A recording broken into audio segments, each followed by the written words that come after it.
Good evening to everyone who's joined this Zoom session entitled Leverage from Black Marsh. And hello to anyone watching the future YouTube streaming. Thank you so much for your interest and involvement. I do invite anyone to offer comment and additional information. I'm very grateful to David Boot and Joanna Moncrief and the support they've offered from the Waltham Forest History and Heritage Network, and of course to David in his capacity with Leyton&Leytonstone Historical Society to host this talk.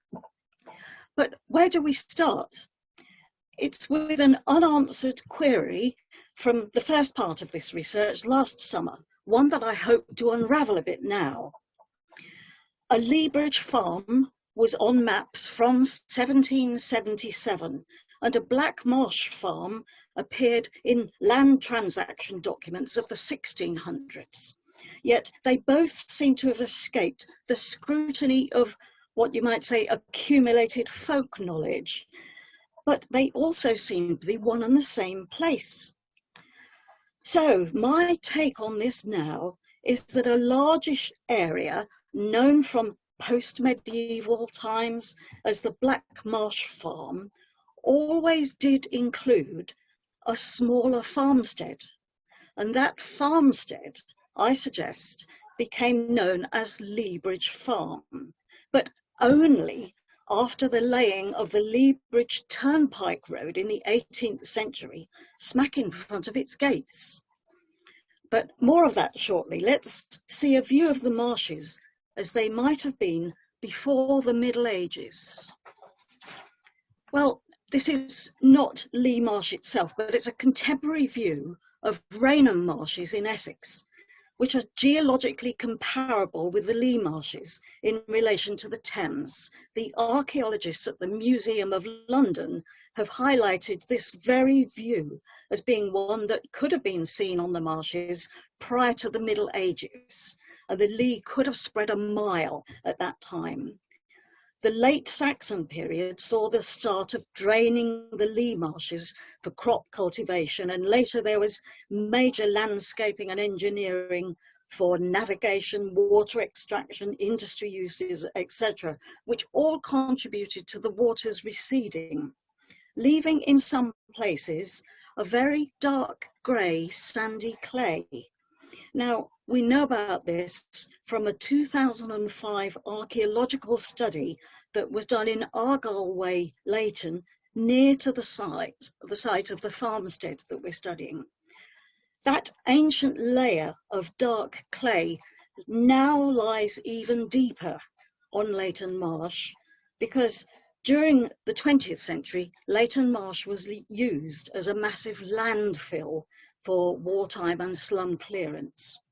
So I'm suggesting, nevertheless, that the dark colour of the Leyton Marsh clay in places could be the original reason for some features variously being known as black, including the Black Marsh itself, the Black Path, the Black Bridge, Black Meadow, etc. These names are ancient and seem to have fallen into disuse as the open land has been taken over. But take a last look at these Black Marshes, because now we're going to jump to the 21st century. Here they are, the gleaming towers. We're looking northeasterly across Leverage Road in Leyton, and those buses in the corner there are heading westwards towards Hackney and inner London. This estate is named Motion, and I think it does make me dizzy to actually look at these wavy buildings. At one time, the land on which it stands was part of the Walthamstow Manor of Mark, and then it later became part of the Manor of Leyton. Now it's owned and leased by Hill Limited and Peabody, and a 2-bedroom unit here will knock you back £500,000. Sure. Let's look at the history that it stands on. This is a side-by-side viewing device which compares the same location at different times. On the left-hand side, we're in Low Leyton, an ancient parish in the county of Essex, as it was in 1885. On the right, we're in the same location, but in 2016. On both views, Leybridge Road and the railway form a giant X across the centre of each map. I've marked our main feature of interest, the site of the Leybridge farmstead, with a red arrow on each map. On the left-hand map, the outline of Leybridge farmstead is shown just east of the railway station that had been opened in 1840. On the right-hand map, the red arrow is pointing at the equivalent location, by then an industrial site known as 97 Leybridge Road. On the next slide, we'll see the roadside frontage of this 97 Leybridge Road in 2016, prior to its demolition and replacement by the gleaming towers of Motion. Here we are in Leybridge Road, looking westwards towards Hackney. This photograph was taken in 2016. These buildings comprise the frontage of 97 Leybridge Road that was demolished and replaced by the towers. The red arrow is pointing to its centrepiece Art Deco facade. This complex had suffered years of planning blight and had become run down. Lucy Harrison's booklet, Busy Leybridge Was Once a Lonely Road, gives detail about its former industrial uses. On the next slide, we'll see the full extent of the 97 Leybridge Road works, buildings. Look out for the red arrow again. It's from a different angle. We've turned round a bit in this aerial view. We're now looking southwards towards Stratford, and it's 1952, the heyday of Leybridge industry. The red arrow is pointing to precisely the same point as it did in the previous slide, at the roof of the Art Deco building. We can see the full extent of the 97 Leybridge Road here, comprising several buildings occupying a whole block. Notice also the density of the industrial development, including a station goods yard for coal, 2 major gasworks installations, other factories and warehouses. 68 years later, i.e. now, the local community is facing up to the physical and social impacts of the redundant industrial installations which had been neglected and abandoned for years, now becoming prey to the voracious appetite of developers. Remembering that Leybridge Farmstead was located precisely where that red arrow is now, let's swing back 300 years and see where it was then. This amazing map was produced in 1746 by John Roke. It's part of it, of course. He did 10 miles around London. Using the layering technique, I positioned John Roke's map over the 1885 map that we saw on the view earlier. The red arrow here is pointing to the red dot, which is where the Leybridge farmstead would have been had John Roke identified it. I hope that makes sense. I've corroborated this result with other early maps that depict the field shapes and the boundaries then pertaining. But let me just describe to you, on the left is the Lee with 2 ferry crossings. In the middle there's the expanse of Leyton Marsh, and on the right the parish of Low Leyton. Notice that no tracks or roads cross the marsh directly via the farm location. I've indicated that the tracks that do emanate from the ferry on the left, I've indicated them with blue arrows as we're going to look at them again. So look at them now. The upper one is the Black Path heading for Walthamstow up there. It's actually part of an ancient way from the City of London that goes up eventually to a shrine in Walsingham, Norfolk. The lower track leads to the end of Marsh Lane, where it crosses the Dagenham Brook. It looks to me like the Leybridge farmstead was pretty remote and poorly connected at this time. We know there were rough paths from time to time, but my view is that no permanent roadway crossed directly from Clapton to Low Leyton here, because the terrain was the impenetrable, dark, boggy clay, the Black Marsh. And it's interesting, actually, that these informal tracks are still in use today. Let's have a look at the Black Path. If you go walking on Leyton Marsh, near the Ice Centre or the Riding Centre, or on Walthamstow Marsh, you will see more than one of these signboards pointing out which way the Black Path is leading you. In fact, David Boot has written an article about this with a map, and you can follow it. So the Black Path exists and is used. What about the lower path leading from the ferry to Marsh Lane? Well, that also exists. Here we are, down on Leyton Marsh at Waterworks Meadow, looking eastwards towards Leyton, and the path is on land ahead of us. These days, pedestrians and cyclists have both the railway and the Orient Way road to negotiate using a footbridge, the girders of which you can just see through those trees. The blue arrow points to the steps at the end of it. This post in the foreground is of interest too. The late Katie Andrews, in her unpublished notes, mentions that this is the only one remaining of the Lammas Land Strip markers. It's on land that was once bordered by the Shortland Sewer, now culverted underneath here, and which joins the Black Marsh stream. But getting back to our quest regarding the farm, history now brings us to an event of particular significance. That event was the creation of a major new roadway across the marshes. The financing of such infrastructure in the 18th century was by means of a trust set up by Act of Parliament. This is the front page of the Act for building what became known as the Leybridge Turnpike.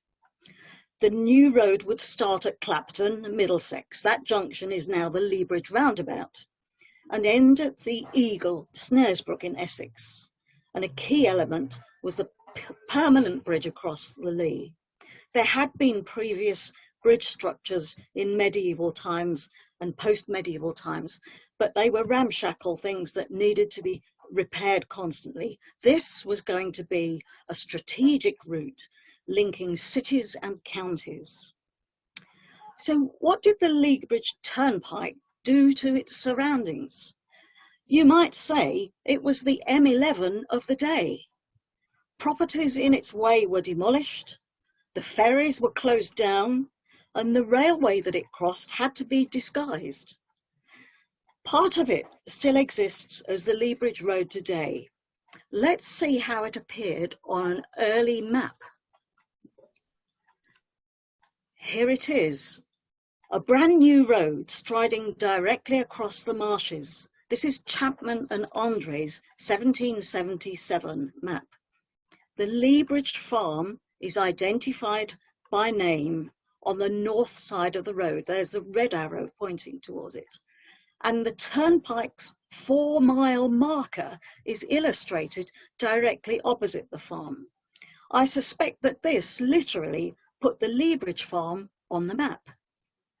In the 18th century, this was bang in the middle of Leyton Marsh. The blue arrows are still there, showing where the footpaths lead to. Here, I think they're somewhat demoted on this map, which chooses to feature the turnpike. So what was the turnpike used for? Well, a main purpose was for transporting these people, the business commuters. A booklet by W. Tonkin reveals how wealthy people with business interests in the City of London had begun to settle in big houses in Walthamstow and beyond, and needed to travel in for work. The Rags Stagecoach Company of Walthamstow was set up to do that job using the new turnpike. In 1821, for instance, the toll at the bridge over the Lea for a coach with 4 horses, like this one, was 1 shilling. Exempt from paying the toll were farm workers and commoners carrying produce or leading beasts to and from the marshes. The turnpike construction was ruthless, as the new straight road cut across the marshes and through Low Leyton. We're next going to see the famous example of how the turnpike collided with a large building in meeting the legal specifications laid down for it in the Act. The victim of that collision was the Greyhound Inn. Here it is, apparently, from what we can see here, standing 3 stories high, 91 Leabridge Road, built sometime before 1839, and still, if you look closely, sporting 2 lovely greyhound mascots on its roof. In the foreground is the bridge carrying the turnpike road over the railway, which passes under where the bus is at the moment. The bridge was designed to keep trains out of sight of stagecoach passengers. In a breathtaking planning blunder, not unusual in Leyton, I would say, this bridge was built up against the Greyhound at its 1st floor level without any gap, and subsequent access to the inn's now invisible ground floor and stables had to be through the arches that are facing us on this side of the road. I suspect that the impact of this botched development on Leabridge Farmstead, which is situated only just at the other end of this long bridge, must have been beneficial. And I suspect that James Reynolds, the farmer, provided water for horses from his ditches and stabling in the yard. 4 generations of the Rags stagecoach service operated here from Walthamstow to the city until the 1870s, after which they mostly took commuters only as far as the Leabridge station, a sort of park and ride really, which is just over to the right. But I like to imagine the stagecoaches galloping down this long gradient. The Greyhound, quite a large structure. It does appear on the Leyton Parish Ties map, so let's have a look at it now. I've put the red arrow to kind of orientate where we are, but let's start with the Greyhound, which is on the left-hand side, halfway down. You can see what a big building it is.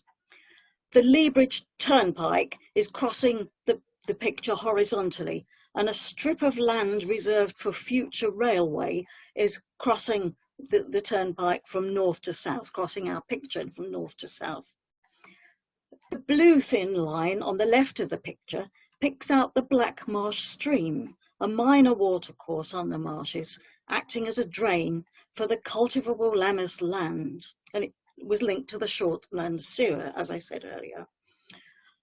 I wanted to find out who owned and occupied these numbered plots on the map, so I consulted Waltham Forest Archives in Vestry House Museum, and I discovered that the Holbrook family held most of the fields that are north of Leabridge Road, north of the turnpike. That is the upper 2/3 of our image just here. That funny shaped plot 501, where the red arrow is pointing, that is the Leabridge farmstead. And what I'm showing now that it is part of the Black Marsh holdings. Next to it, surrounding it almost, is plot 499, which is marked nursery, and obviously that's plant nursery. Plot 501 appears to have 3 buildings and a long stretch of water alongside the turnpike road.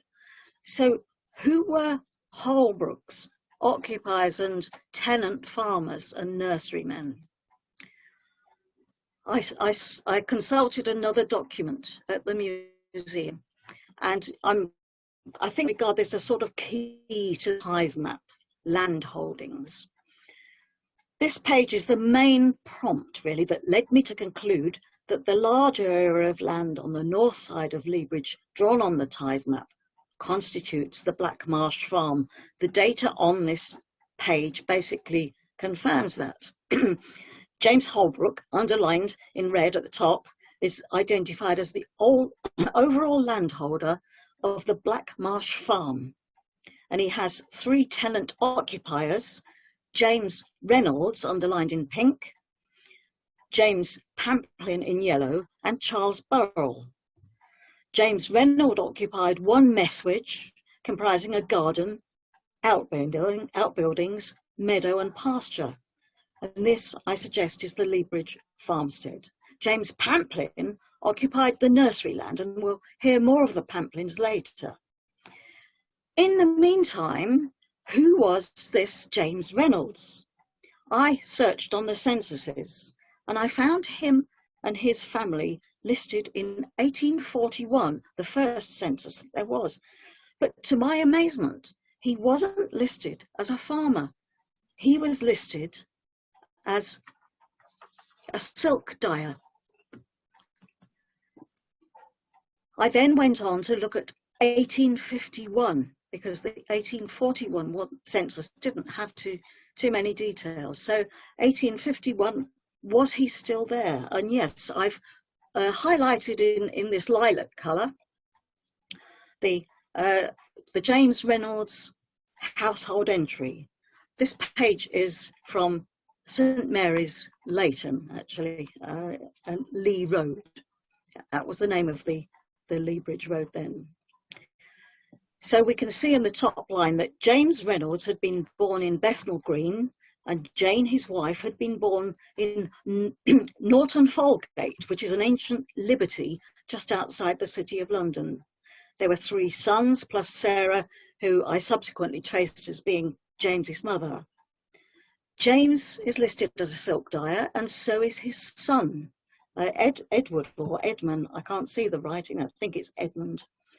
They also have a groom and a cook in residence. So it seems that after at least 10 years in silk dyeing, they were doing pretty well. Under the lilac entry, we have there William Pamplin, nurseryman. He's the brother of the James Pamplin, whose name I underlined in yellow on the key to the tithe map.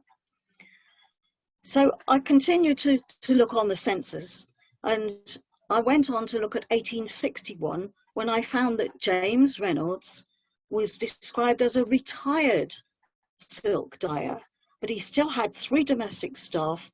The son, Edmund, was no longer at home, and the 2 younger sons had found other jobs.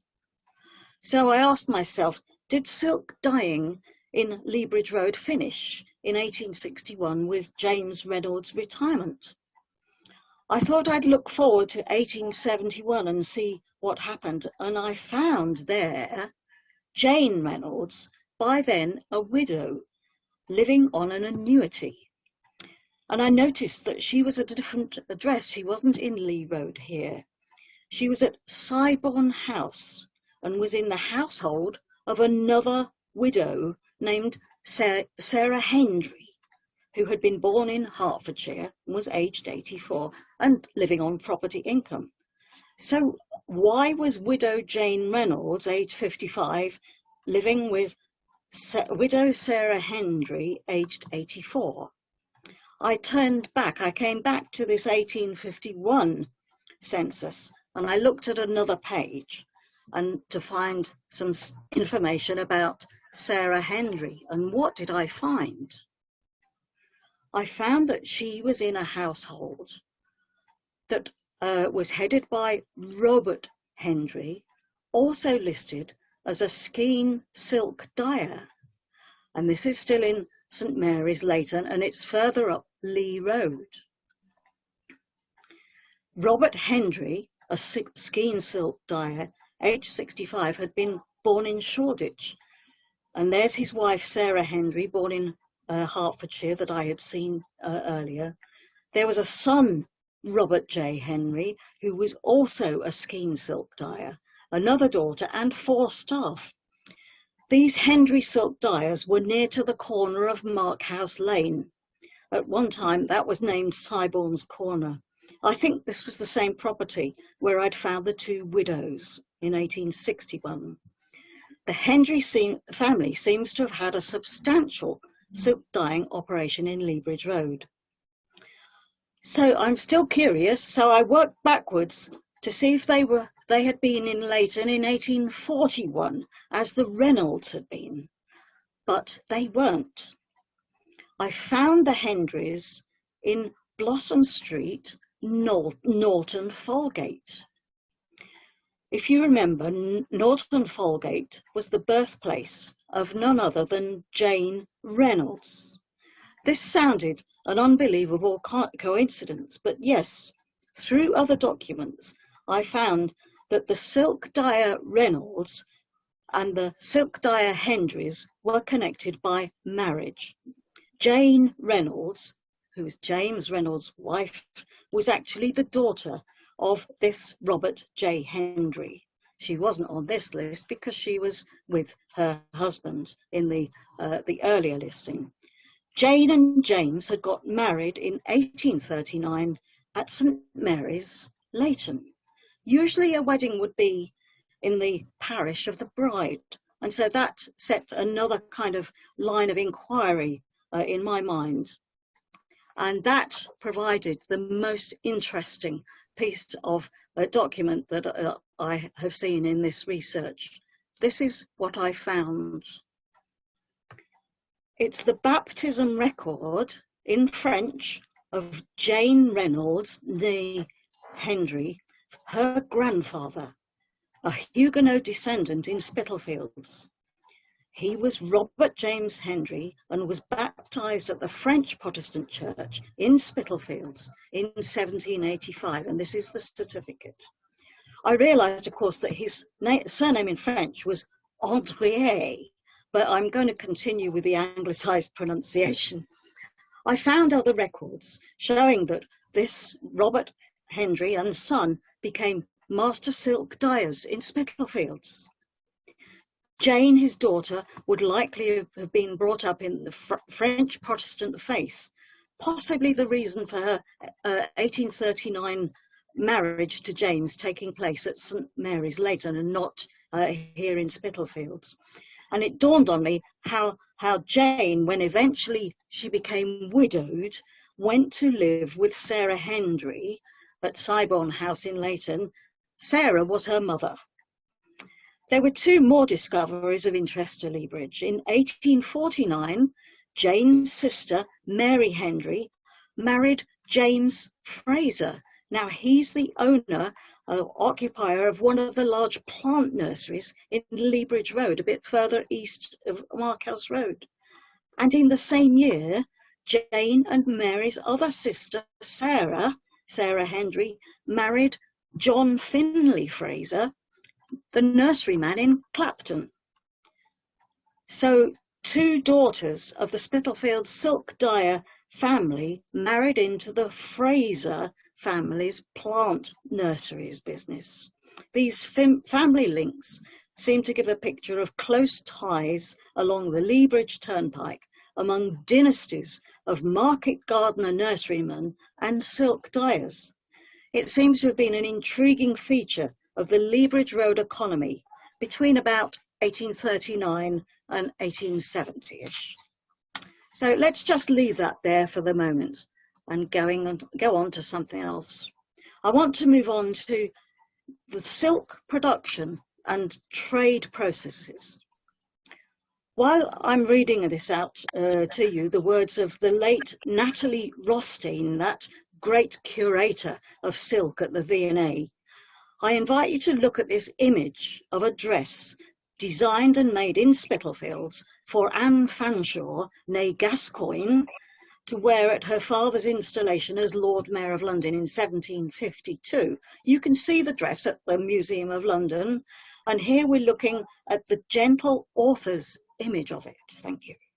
Natalie Rothstein summarized the silk manufacture trading system in these words. Silk was generally imported by a silk merchant, and it was then sold through a broker to a silkman, who in turn supplied the master weaver with the qualities and quantities required. Either the silkman or the master weaver had it thrown and dyed. So these are the processes we're really interested in. Thrown and dyed. The master weaver would normally obtain an order from a mercer and instruct his foreman. The latter, based at the master weaver's warehouse, would measure out the warp for the journeyman, who returned it when completed. But I have to add that Natalie Rothstein herself spurned this particular kind of design in the dress.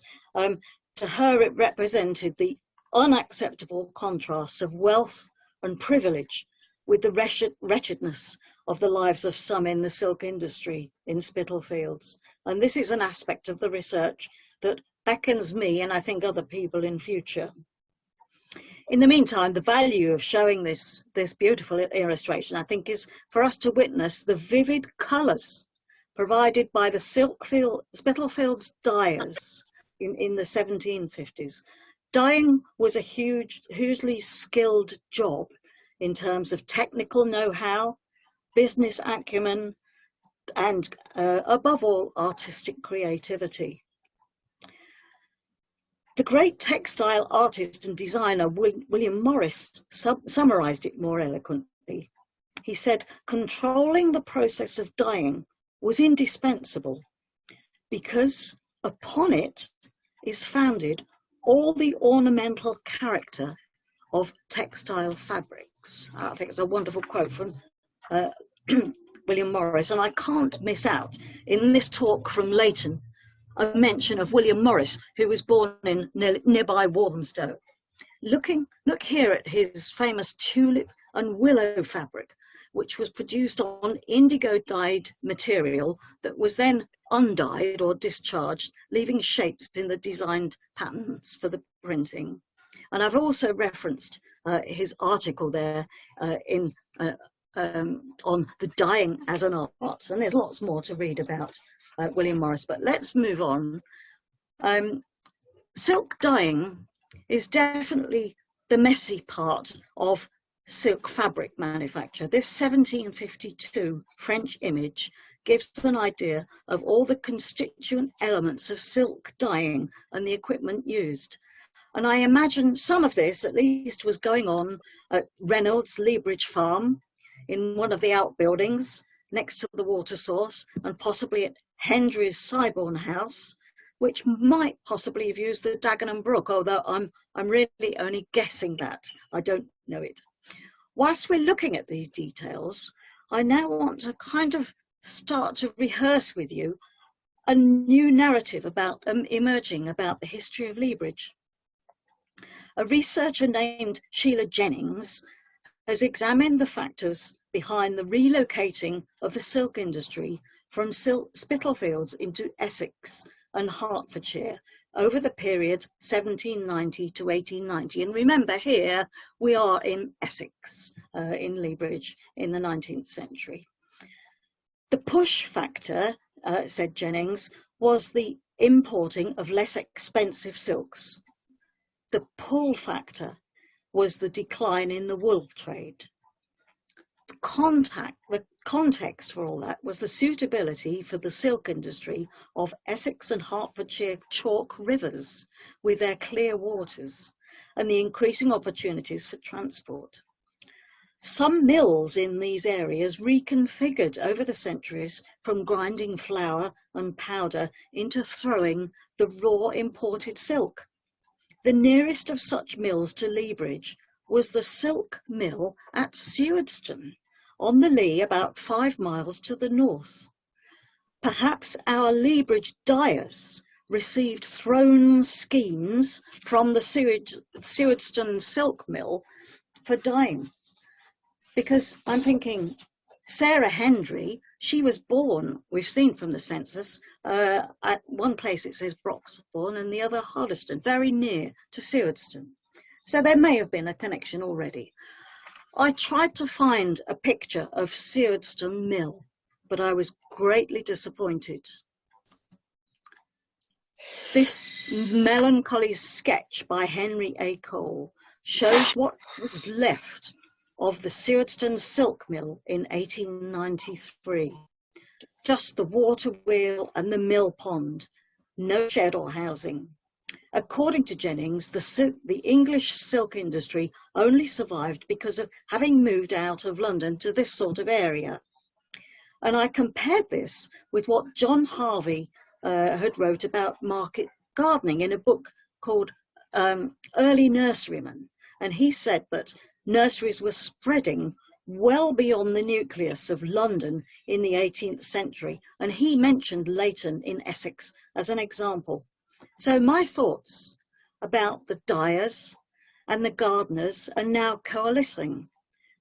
I suggest that the 18th and 19th century migration northwards up the Lee Valley of these artisan occupations was a wider background to a kind of fruitful, practical 19th century coexistence of the messy silk dyeing and horticulture, an interesting cameo of which we are seeing in the generations of the Reynolds, the Hendrys and the Fraser families who lived in our very streets.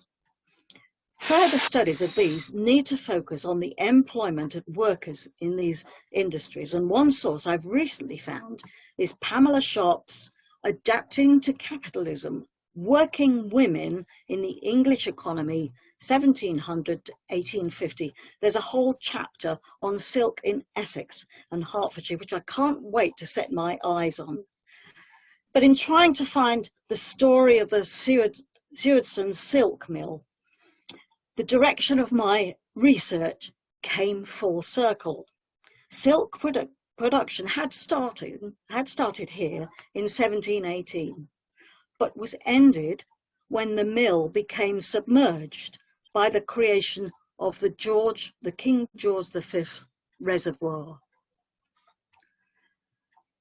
The 19th century waterworks at Leybridge no longer met London's water demand and eventually closed down. The Metropolitan Water Board, from whose archives this interesting image comes, needed greater supplies from further upstream. So a whole series of reservoirs were carved out of the upper Lee Valley. Thus, the silk mill vanished. This brings us back to the question of what happened to the Leybridge farmstead. We've looked briefly at the impact of the turnpike and the railway. The waterworks and the gasworks, which took the fields from the farms and the land from the commoners, heralded an 1890s end to the land-related economy of Leybridge. And as we saw in one of the earlier slides, had created an industrial environment which is unsuited to artisan silk dyers and watercress growers. The next generations of the families of Reynolds, Hendrys and Frasers found other occupations. Leybridge became industrialised for the next 100 years. Mid-century, swathes of former agricultural land were assigned to industrial estates, covering not only the Leybridge farmstead, but also the whole of James Holbrook's Black Marsh farmlands. The nursery lasted for 2 generations of Pamplins before the land was bought up for housing. Similarly, Fraser's nursery further east in Leybridge Road was replaced by factories and residential development. But we're now in another phase of change. Some of the industrial areas are being reconfigured as residential. Some are rejoining the artisan character of the 19th century. There's not time to explore further here any implications of this. Instead, my conclusion is to emphasize the amazing opportunities we have now to discover more about our past, to understand why things are as they are, and what we can learn about history in terms of making our future. Who knows how long the gleaming towers will stand on the footprint of the Leybridge farm? More of them are planned, we are told.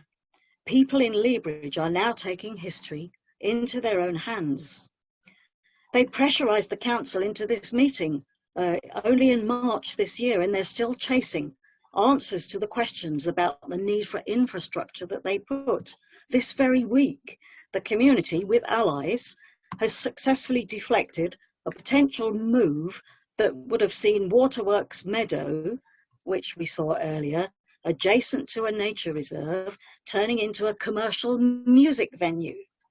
So I say good luck to those who are demanding that changes are harmonious and safe. Good luck to those people who are trying to ensure that Leybridge loses no more of the open spaces that have survived up till now. So here we are at the end of the talk. We're back in Leybridge Road on the Pocket Park, which is opposite the Gleaming Towers. And I haven't been out for 10 weeks due to the coronavirus lockdown, but I do hope that this Pocket Park still looks as pretty as it did here in 2019. And I hope the council takes a deep breath to understand what open spaces now mean to people and what benefits they bring. Thank you for listening and watching. I'm glad to acknowledge the help of all the people and sources mentioned in the credits here. And I'd be glad for anybody to contact me with feedback or further comment. Thank you very much, David. Thank you, Claire. Well, I thought... Thank you. Okay, I started by saying what a treat it was, and thank you, Claire, and how interesting it was. I don't live in Leyton or around there, but I did used to drive along that road every day on my way to work a bit further north. So I used to drive up and down there every single day for years. So I recognise it all. But my question actually was, what do you still want to find out? What are the sort of the main mysteries that still remain that you'd love, you're dying to find out? Should anybody be able to point you in the right direction? Thanks, Nina. I think there's a huge amount that I want to still further delve in, and in particular, that's to do with the people who were the farm workers, the nursery workers, nursery farm workers, and the agricultural labourers generally, who lived in and around Leybridge, and what their life was and how they related to the people that I've featured in this presentation, who are basically the tenant farmers and the overall landowners. So really it's looking at what the agricultural and rural working class was doing in the 18th and 19th century, and how they were affected by the big changes, for instance, the arrival of the turnpike, the arrival of the railway, and then the gasworks and the waterworks. So I think there's an awful lot there to look into. And as I said in the talk, I'm interested in the silk industry anyway. You can see I'm wearing silk, I love it. I want to read up that book about the silk industry in Essex and Hertfordshire, and see how that impacts on anything we know about this part of Essex. Thanks. Thank you. Right, Matt wants to ask a question. I've now got to find him on my list. Yep. So I've now unmuted Matt, so he should be able to ask his question. Hi Claire, can you hear me? Yes. Hi, thanks very much for a very interesting talk. It was fascinating. It was an observation, really. I think what I've been fascinated by in walking in archaeological landscapes is the way that farmsteads date back to sometimes prehistoric times, and that quite often farmsteads will be associated with things like Iron Age structures and post-Iron Age structures and things like that. And I wonder if Leybridge farmstead may have had a longer history than the one you've been able to establish, and maybe we've missed an opportunity to discover that by the construction of these towers. that's always been my fear and my motivation for actually pushing ahead with at least some history on that site, because not far from it, there's a Bronze Age settlement site, which is at Ive Farm, on the George Mitchell playing fields in Leyton High Road. There's something of a similar age. And I did mention in the talk the archaeology that was done for Argyle Way when a new factory was being put up there. And they discovered some very interesting things. So I'm pretty certain that the marshes hide a whole lot of really quite early history. I'm very interested in it. I think probably I'm not the right person to go into that. I think I would need to learn up an awful lot about archaeology. But I think really an opportunity was missed when the archaeology wasn't done, when 97 Leabridge Road was demolished. Now we've got other opportunities. The gasworks are going to be demolished further and a new estate put up. There has to be an archaeological investigation of that, and I do hope that you know, the council will have made sure that the developers put that in and don't make the same mistake of just forgetting it. Please, Claire, a couple of detailed questions, and one of them may be a misunderstanding on my part, but is there any evidence that the farmstead, that is the farm buildings, existed before the turnpike? Or is it possible that when the turnpike came, somebody decided that was a good place to put up some buildings? And the other thing is, on the tithe records, I'm not absolutely sure of this, but I'm pretty sure that messuage is an old-fashioned legal word for a house. And so if somebody is described as occupying a messuage, a garden, some outbuildings and whatnot, that's a house. So that the first two of the three people you found had houses, whereas the third one just had land. I would think that was right. Yes, I agree with that. And as the first part of the question about do we think that the Leabridge farmstead was there before the turnpike put it on the map, I don't know the answer to that question.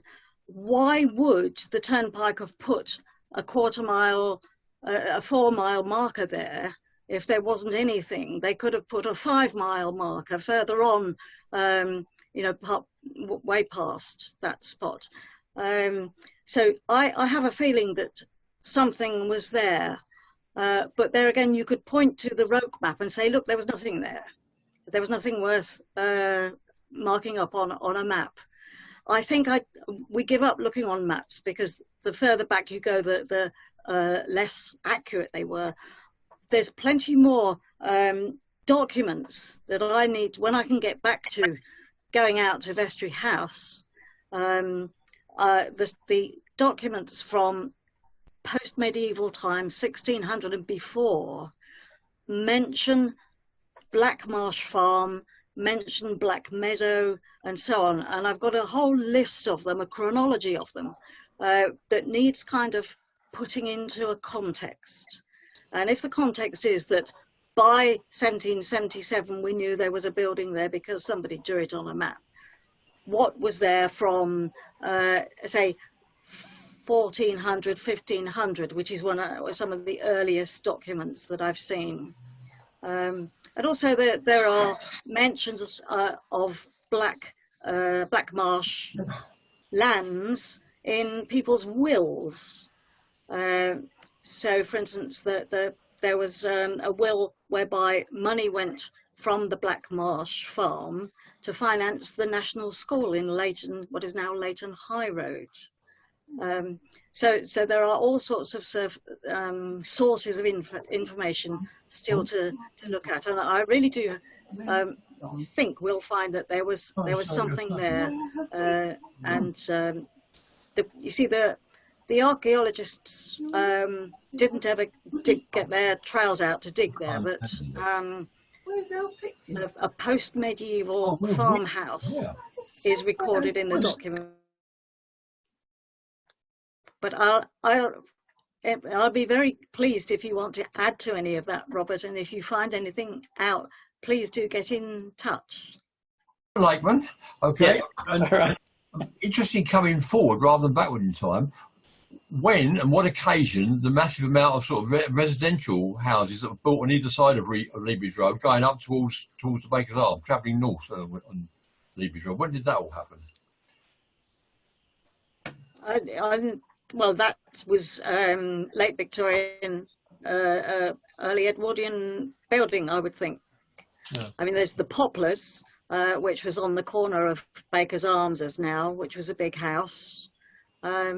And then those houses going up Leabridge Road, they would basically be late Victorian. But I haven't done a detailed study on them at all, and maybe somebody else knows more accurately than me, David. And there's all sorts of sites, something as long as the Leabridge Road, the history would be very complicated and would stretch over lots of years. So it's not. We have got this book, David, which is Leyton in 1840 by David Ian Chapman. That I think might give some of the answers for John. Yes. This is from get this from the Leyton and Leytonstone Historical Society. Okay. Good suggestion. Thank you.